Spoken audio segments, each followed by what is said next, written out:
విశాఖ జిల్లా భీమిలి నియోజకవర్గ మధురవాడలోని వైజాగ్ కన్వెన్షన్ సెంటర్లో ఫిబ్రవరి 26న ప్రారంభమైన జాతీయ వైద్య సదస్సు మార్చి వరకు కొనసాగనుంది.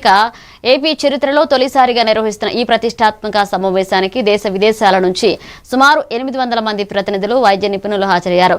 క్లినికల్ ప్రాక్టీస్ లో నూతన ఆవిష్కరణలు, మెషిన్ లెర్నింగ్ ద్వారా ప్రాణాపాయ ముప్పు గుర్తింపు, హైబ్రిడ్ ఆపరేషన్ల థియేటర్లు, రియల్ టైం మానిటరింగ్, వేగవంతమైన చికిత్సా విధానాలపై చర్చలు జరుగుతున్నాయని తెలిపారు.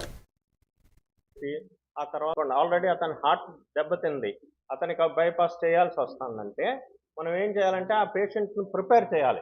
ఈ ఆపరేషన్ తట్టుకోవడానికి, ఈ ఆపరేషన్ నుంచి క్షేమంగా బయటికి రావడానికి మనం వాళ్ళని ప్రిపేర్ చేయాలి. దానికోసం పర్టికులర్ మందులు ఇవ్వటం, కొన్ని ఎక్విప్మెంట్ ఉంటాయన్నమాట.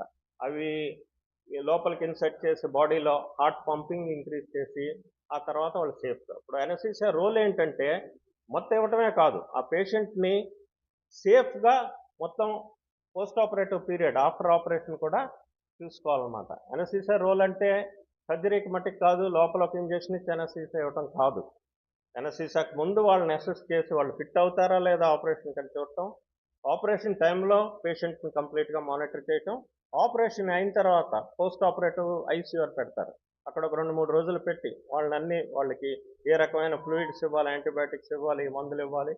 ఎందుకంటే హార్ట్ ఆపరేషన్ ఉన్న చాలా మేజర్ హై రిస్క్ ఆపరేషన్, దానికి ఎంతో సమర్థత ఉంటే కానీ వాటిని మేనేజ్ చేయటం కుదరదు. ఆల్రెడీ అతని హార్ట్ దెబ్బతింది, అతనికి బైపాస్ చేయాల్సి వస్తుందంటే మనం ఏం చేయాలంటే ఆ పేషెంట్ను ప్రిపేర్ చేయాలి. ఈ ఆపరేషన్ తట్టుకోవడానికి, ఈ ఆపరేషన్ నుంచి క్షేమంగా బయటికి రావడానికి మనం వాళ్ళని ప్రిపేర్ చేయాలి. దానికోసం పర్టికులర్ మందులు ఇవ్వటం, కొన్ని ఎక్విప్మెంట్ ఉంటాయన్నమాట. అవి లోపలికి ఇన్సెట్ చేసి బాడీలో హార్ట్ పంపింగ్ ఇంక్రీజ్ చేసి ఆ తర్వాత వాళ్ళు సేఫ్గా. ఇప్పుడు ఎనస్థీసియా రోల్ ఏంటంటే మొత్తం ఇవ్వటమే కాదు, ఆ పేషెంట్ని సేఫ్గా మొత్తం